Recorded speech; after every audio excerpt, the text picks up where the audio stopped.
So yun mga paps, good news kagad bubungad natin. Nagpapasalamat ako kasi kahit paano, kahit bago pa lang tayo dito sa vlogging, meron na kagad nakakapansin sa atin, meron lang kumunik sa atin, may kumausap na kahit paano. So maraming salamat. TOC Crypto Hub, unahin na nga natin yan, TOC Crypto Hub.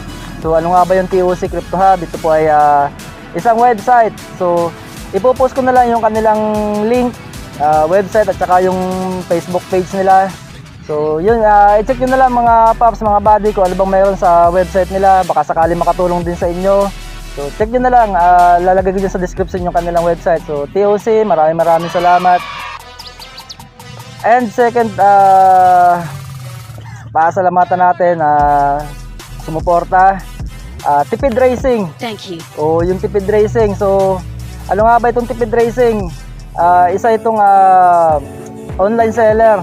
Meron siyang Facebook page. Siyempre ipopost ko na rin dyan sa description yung kanilang link. So ano nga ba yung mga binebenta nitong Tipid Racing? So sila nga lang naman yung nagbebenta, nag-online sell ng legit, ito mga paps, legit na AGB helmet. And syempre meron din mga apparel, meron ding caps o kung ano man. Basta more on legit na AGB helmets. Maraming salamat. Di ko alam kung ano yung surprise ang ibibigay sa akin, pero maraming salamat sa pag-connect sa akin. Yun, check nyo na lang yung kanyang description yung kanyang link sa description. And syempre sa ating ito yung may-ari nitong NMAX na gamit ko ngayon. So yan, kita nyo, Loanworks. So sa mga taga Pulong Buhangin, Santa Maria Bulacan or nearby Santa Maria Bulacan, kung kayo ay naghahanap ng quality na mekaniko, nagagawa ng inyong motor, expert na mekaniko, galing siya ng 10th Avenue, Caloocan. Dati siyang mekaniko doon. Taga dito siya sa Santa Maria, sa Pulong Buhangin. So nagkaroon siya ng sariling shop. So yun, friendly offer lang naman. Pero maraming salamat pa rin kasi syempre, kahit paano malaking katipiran na rin yun para sa atin. Tsaka malaking bagay pa rin yun para sa atin na bigyan ka ng free service. Lifetime free service sa motor. So maraming salamat. So kung sa quality lang gumawa, quality talaga yan. So located naman yung kanyang shop, kilometer 37, tapat ng refill gas station. Maraming salamat sa inyo, TOC, Tipid Racing, Loanworks, sa suporta dito sa aking ginagawa. Good morning mga buddy, what's up mga paps? Mahid nga temprano sa aking mga tangay dyan sa Palawan at magandang umaga Bulacan. So ngayon mga paps, simple lang naman yung gagawin natin. Gusto ko lang sanang i-share sa inyo yung aking NMAX na ngayon ay 1 year and 5 months. So gusto ko lang siyang gawa ng siguro parang performance review. So sa after 1 year and 5 months, ano ba yung mga na-encounter kong problema, ano ba yung mga binago ko, ano ba yung mga dinagdag ko. Mamaya lalaman nyo kung ano talaga yung nagpasakit sa akin sa ulo ko ng ilang buwan. Pero bago yon, intro muna tayo.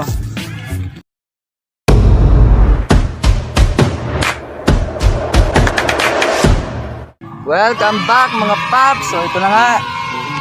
So ayan yung aking NMAX 2019. Nakakuha ko siya ng May 5 ata, 2019. So all good. Wala pa namang gaano mga maitinding binago talaga. Paano masabi? Pagdating nga sa mga binago ko dito sa aking motor, so syempre ayan, naglagay tayo ng side mirror. Dati yung side mirror ko is yung R25 side mirror, yung nandito sa may banda rito na may kasamang bracket. So medyo nag-upgrade tayo ng konti. Hindi ko alam kung upgrade ba yung tawag dyan. Kaya papakita ko. Compared sa R25, ito kasi wala nang kasabit-sabit sa braso. Kitang-kita ko na yun nasa likod talaga. So Although papalit pa rin ako, ganitong design pa rin, mas malaki na nga lang yung kanyang salamin. Visor, yan, binago ko na rin yung visor.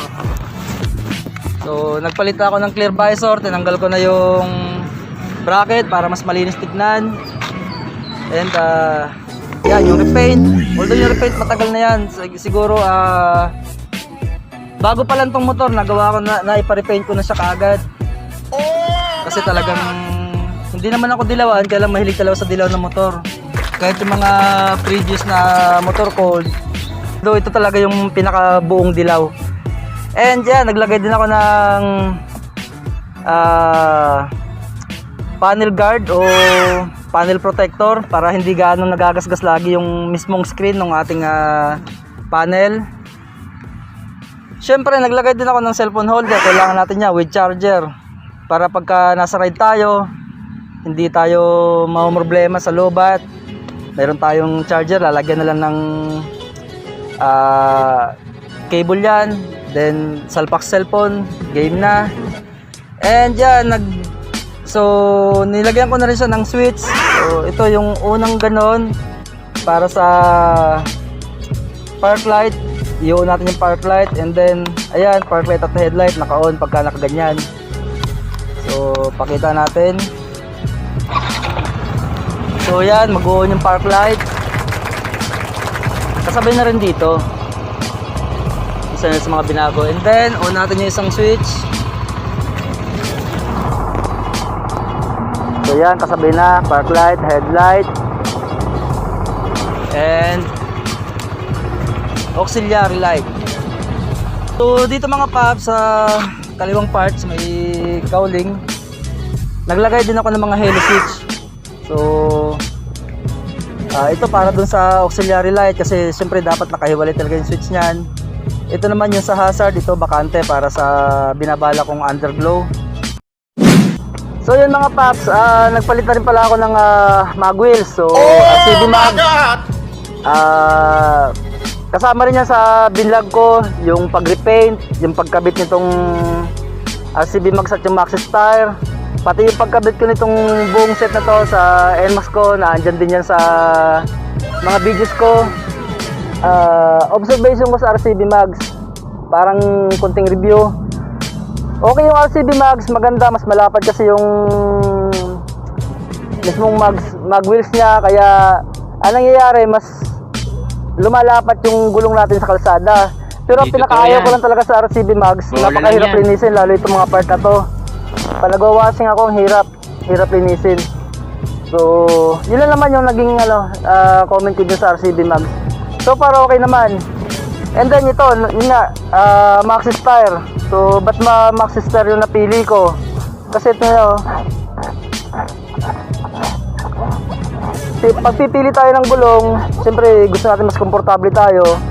Yun talagang gomang-goma. Ayan, katulad yun, naririnig nyo, talagang matawag doon yung goma niya. So hindi tayo mapapahiya dyan pagka nagkasubukan sa bangkingan minsan.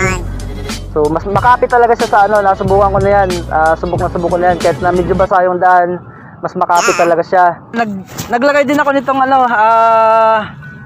auxiliary light. Siyempre kailangan natin yan, lalo na sa trabaho ko. Mayroon akong schedule na panggabi, gaya ngayong week, panggabi ako sa trabaho.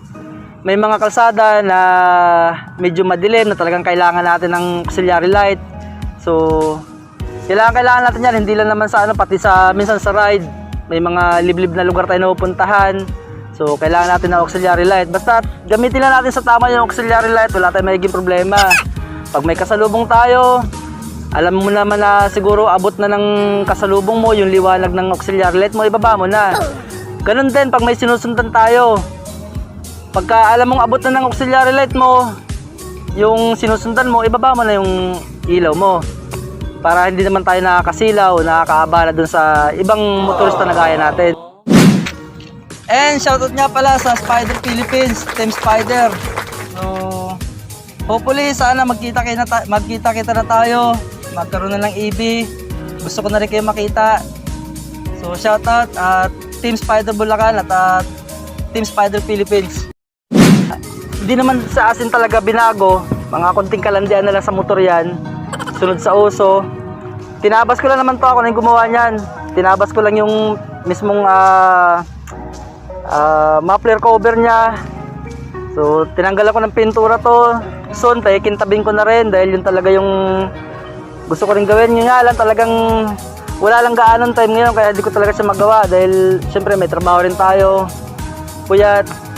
Ayun, soon magagawa ko rin yan. And ito, naglagay din tayo ng mud flap kasi talagang kailangan natin yan para hindi pumapasok yung dumi dun sa loob. So pagka wala yan, laging madumi yung parte ng starter na yan, pwede magka-problema dun sa may wirings na yon. So dapat talaga mayroon tayong ganito. Ayan, nakapansin nyo, tinanggal ko na rin yung tinabas ko na rin yung cover niya. Although si Loanworks yung nagsimula talaga nito, ako na nagtuloy, ako na naglinis. So gusto ko lang talagang ganun din, parang sunod sa uso, gusto ko lang kasi mas maganda rin talaga na naka-expose na lang to. Kasi katagalan pagka hindi natin parang tip na rin pagka hindi natin ginawa agad to, katagalan itong mismong alloy nito yung masisira, itong mismong crankcase cover ang masisira. Kasi nung tinanggal ko yung cover nito, may mga gawa ng syempre ng buhangin nasa loob, hindi naman maiwasan na gumagalaw yan, na ito sa loob ng crankcase cover dati. So may mga konting damage na yan, kinain ng buhangin o anuman. So mas maigi na rin na nakaganya, pipinturahan na lang natin. So yan, ganyan yung ginawa ko. Yun naman yan, set ni Speed Tuner. So shoutout kay Mickey Maso, idol. Magaling sa racetrack. So idol ko talaga yan. Sa kanya galing yung set, isang set yan. Pulley, wing bell, bola, lahat. Center spring, clutch spring, sa kanya galing lahat yan. Mas para sa akin kasi, ang hinahanap ko, hindi naman top speed, kundi para mas matipid dahil gamit ko siya araw-araw. So wala yung top box, GB box, 43 liters yung nilagay natin dyan. So lagay ng mga gamit sa trabaho, tawag dito, raincoat, kasi kailangan talaga natin yan dahil hindi maiwasan, may time na biglang uulan. So naglagay din tayo ng extra ng lagayan kasi ito namang U-box natin para lang talaga to sa helmet natin. So ito kasi talagang lagayan lang to ng helmet. So ayaw ko naman na pag nasa trabaho bit-bit ko pa siya o dadalhin ko pa siya sa truck ko. So abala pa, so ginagawa ko, nilalagay ko lang niya sa U-box and then safe na siya. Gaya nga ng sabi ko kanina, yung pinaka naging problema ko rito sa motor ko na halos 2 months kong ininda. Kung alam niyo yung torque drive, kasi usually ako na yung nagkakalikot niyan, DIY na lang yan, linis panggilid. Kung gusto kong magpalit ng bola na mas mabigat, ako na yung gumagawa dahil tinuruan na rin ako ni Loanworks kung paano gawin. Pero may isa talaga ako naging problema rito, yung mismong nut ng torque drive, alam niyo yun yung manipis. Siguro hindi ko nahigpitan ko siya gamit yung automatic. Nahigpitan ko siya siguro na hindi pantay. So ang nangyari, na-lost thread yung mismong male part, yung male ng torque drive. Mga paps, ilang buwan din siguro yun, hindi ko nababaklas yung torque drive, hindi ko nililinis. Pag naglilinis ako, laging fully dry paste lang, mga bola, ganun. So nakakatawa doon, nung chinek ni Loanworks, kailangan lang palang palitan ng nut, mayroon palang available na nut yung torque drive para doon. So kumbaga hindi naman ako gaanong familiar doon. Medyo talaga na, yun lang naman talaga yung naging major problem ko dito sa NMAX ko na to. So far wala, hindi ako nagka-problema sa makina, hindi ako nagka-problema sa panggilid, hindi ako nagka-problema sa mga wiring. So yun mga paps, maraming salamat sa patuloy na suporta ninyo. Siyempre lagi natin tatandaan yung paalala ko, ride safe, drive safe, at God bless sa atin lahat. Bye! Gusto ko na rin pasalamatan yung mga grupo na patuloy pa rin sumusuporta sa akin. Siyempre, Team Paangat, Motovloggers. So yung samahan natin. Kumbaga dati, akala ko simula nito tamang watts to watts, sub to sub. Pero ngayon matindi, parang na tayong pamilya. Kaya maraming salamat sa inyo sa patuloy na suporta. Maraming salamat din kay Premier Motovlog na sa pagtitiwala na gawin akong admin ng TPM North. Kita nyo naman siguro yung meet up namin, napakasaya. And then may upcoming kaming charity project na gagawin. Maraming salamat din sa Palawan Motovloggers. Although matagal na akong hindi na uwi ng Palawan, pero lihitin mong Palawin nyo naman ako. Maraming salamat sa suporta ninyo. TDP o yung Truck Driver Philippines, sa lahat ng admin, chairman, president, maraming salamat sa suporta ninyo. TDSP o yung Trailer Driver Society of the Philippines, so walang sawang pag-accept ng aking request na i-post yung aking video sa page. Maraming salamat. ADHP o yung All Drivers and Helpers of the Philippines, lalo na kay Ryan Nariscon Vlogs, maraming salamat sa suporta. And World of Trucks, yan, kay Pinoy Tracker, kay Pinoy LCB Tracker, kay Pinoy Tracker in Alberta, and Max Riders Bulacan, kay Press Jan, kay ADL Luis, VP Mon, ADL Matthew, maraming salamat sa patuloy na suporta niya sa akin. And syempre ganoon din sa grupo ko sa Palawan Street Riders Club. So although ako yung founder, wala ako dyan sa Palawan, pasensya na. Pero maraming salamat sa mga officers na pinagpapatuloy na simula ng grupo. Shoutout John D. Caldeo, Air Moto V or Air Moto 5. Shoutout Mon Rosara, Jonifer Banagbanag o yung kanyang channel na Buhay Kalsada, suportahan nyo rin yan. Pamangkin ko Mike Tolorio, Magnificent Motovlog, Amo Motovlog, isang malaking supporter ko to. Nasa 12k subscriber na, pero hindi nawawala sa mga videos ko yan, promise. Maraming salamat boss Amo.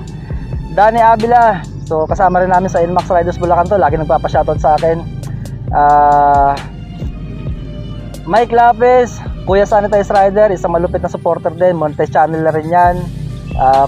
Kuya Sanitize Moto at iba pa channel niya, so suportahan din natin mga paps. Jopays Adventure, hindi rin nawawala sa mga videos kaya maraming salamat. And syempre sa inyo, sa lahat ng mga sumusuporta sa akin, patuloy na nagmamahal sa akin, maraming salamat sa inyo.